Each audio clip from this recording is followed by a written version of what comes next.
I'd like to go back to the objectives of EPIRA Secretary Rotilla and Chairperson Di Malanta. It is very clear that their overarching objective is to provide electricity in affordable manner. That is also in your charter, Madam, that you have to provide electricity, as a matter of fact, to approve rates in order to provide electricity in the least cost manner. How is it possible, given the constraints of your budget, that we can deliver that to our people? This has been 21 years ago. As a matter of fact, during the campaign of President Bongbong Marcos, it is one of his advocacies to bring down the rates of electricity. Madam Chair, the EPIRA is very clear that you will have a very, we should have a very strong and independent regulatory agency in the person of ERC. How can we do that? Either the secretary or the chair. Madam Chair. Secretary? Just quickly on my part, these are the valid concerns indeed that you have raised. But I would say that as shown in the slide previously, our dependence on imported fuel is a major factor, and therefore over time we need to decrease our dependence on imported sources of fuel and develop the indigenous resources. And that would be a way. That will be a long shot, Secretary. You see, if we are dependent on the international market, or we are dependent on the intricacies of the prices of fuel like coal, yes, then there will be an unending discussion on whether or not we shall be able to bring down the rates of electricity in this country. I think when we say reasonable prices, the Supreme Court made a very important parameter here. In one of the cases decided, I think it's Republic of the Philippines, represented by ERC versus Meralco. The Constitution said that the reasonableness requirement comprehends such rate which consists in it being not so low as to be oppressive, as to be confiscatory, but not as high to be oppressive. That balancing factor there. As a matter of fact, it further said that the rate regulation is an art that will result into, that is very good to the public utility, but best to the public. Either way, the balancing act is there, Mr. Secretary and Mr. Chair, Madam Chair. The problem is, how can we find that balance factor in order to serve the constituents? Kasi matagal na po ito eh. Yeah. Like dito, I think there is a current application by some power generations companies in your office, Madam, concerning the fuels that they use. Some are complaining because the prices of coal has quadrupled, and there is a problem about the Malampaya. But when we talk about a contract signed by a public utility and a generation company, which spans a period of, let's say, 10 years, I have not investigated the contract. I have not seen the contract, but I know this is all. This is a fixed contract. I'd like to know your predisposition, Madam Chair. How will you resolve the application? A contract which is fixed, and here is a generation company asking you to raise the electricity rates, which eventually be a burden to the consumers. Hindi ba ito ay fix, Madam? And there is also a performance bond. I think there is a performance security that is supplied by a company. Paano yun? How can you assure, ito lang, in this particular instance, how can you ensure that the additional rates being asked of you that will be eventually a burden to the consumers can be balanced? That was your last question, Rep. Marcoleta. Chair de Malanta. Thank you, Madam Chair. To address directly po the Before question- you respond, Yes. the chair excuses Secretary Lotilla. So thank you very much, Secretary. We hope to see you again.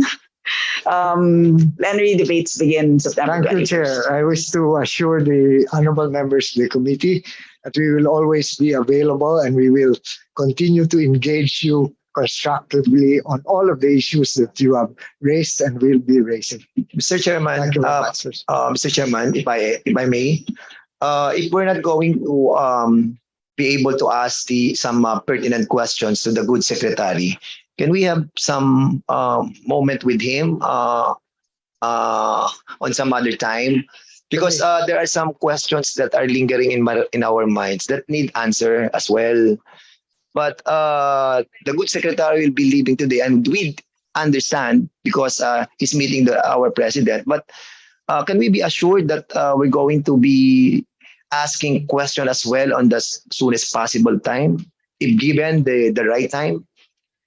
I've known the good secretary for decades now, and I am sure that he will indulge us and will coordinate with the Committee on Appropriations to schedule an Sir, informal Mr. Chairman, meeting. this will be the last time that we're going to have a budget deliberation on Department of Energy. Is that right? Yeah, so we can So in that case, we'll be seeing the good secretary on the plenary. we can schedule an informal briefing before The plenary. plenary debates begin on the 21st. Okay, that's answer my query. Thank you so much. It will Thank be you, my Mr. pleasure, Chair. Madam Chair. The secretary is excused.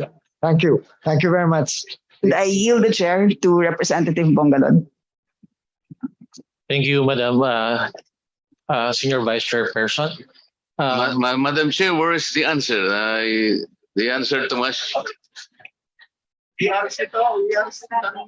I'll respond. I recognize Chair De Malanta to answer the question of Congressman Marcoleta. Please proceed.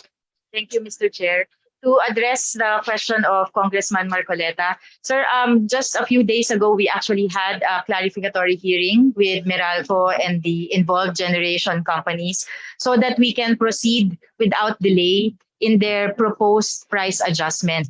During that hearing, what Meralco qualified and be up for us to evaluate the validity of their statements was that while the contract is fixed, it was fixed under certain assumptions. And their position is that those assumptions are no longer valid. Therefore, they have ground to say that they can adjust the price because there is what they were claiming a change in circumstance. Will you accept that argument that they are fixed on the basis of some assumptions? Who made the assumptions? Meralco, Your Honor. Ito yung problema, Madam. Opo. The ones who applied with you are the generation companies. Meralco is the one arguing for them. Paano nangyari yon? How would Meralco tell us that the contracts are fixed based on their own assumptions? Who are they to assume that these are the things that must be assumed under their contract? Mhm. Just a correction, Your Honor, the application were jointly made by Meralco and the generation companies. But nevertheless,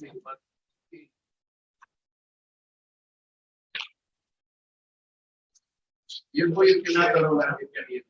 While you are supposed to be the regulatory agency that will guard the interest of our people, you need to be strong and independent. This is the EPIRA requirements.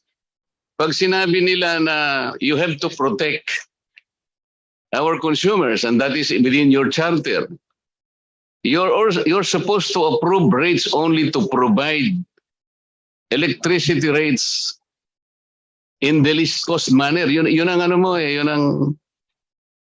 Ang tanong ko lang, this is just a question on how you will approach this problem. Before the good chairwoman from the ERC respond, I wish to remind Congressman Marcoleta that his last question. Please proceed. Ang problema po kasi paano tayo matatapos nito kung hindi man lang natin ma-highlight talaga yung pinaka-buod ng problema ito. We're talking about the high rates of electricity. Maski na ang ISIS ngayon, they have been texting me. Can you imagine? From 14 pesos in Saneco, I think that's in Mindanao. In July, it's 14.3. And then by August, it's already 16 pesos and 53 centavos. A good friend of mine who is a, palagay ko, multi-billionaire. July, ang kanyang consumption is 3 million pesos in July. This August, it's already 6 million. What is happening, madam? Eh kung kami pong mahihirap, mapag-complain, you can easily understand that kasi mahihirap na tao talagang mapag-complain. Pero pag mga bilyonaryo magko-complain na there is really a problem in this country, paano makikialam ang Meralco dito? Kontrata po nila ito eh. Will they not respect the contract? Will you accept the argument that is based on their own assumptions? Mali na po ito, madam. Opo. Ang intention po talaga namin magdesisyon sa Ayaw po loob ng nating kontrata. i-defer ang ano nyo, kagaya ng request ni Congressman JJ. Pero kung ganito po yung isasagot nyo sa amin, that you are all dependent on the assumption of Meralco. Hindi po. Hindi po. Eh meron pong ano yan eh. Ang pagkakaalam ko dyan, if Meralco is unable to supply, I mean the Gen company is unable to supply Meralco, there is a penalty of 9 centavos per kilowatt hour. 908 pesos po. Kaya nga, per kilowatt hour. Ngayon, and then you will have to also get or deduct the positive difference between their contract price and the one that they will procure from the WSM Yes. in order to mitigate the increase. Opo. Hindi ba? Tama po. Para sa ganun, maproteksyon na ng consumers. Kung hindi po ganito ang gagawin natin, walang salamat po. Thank you po.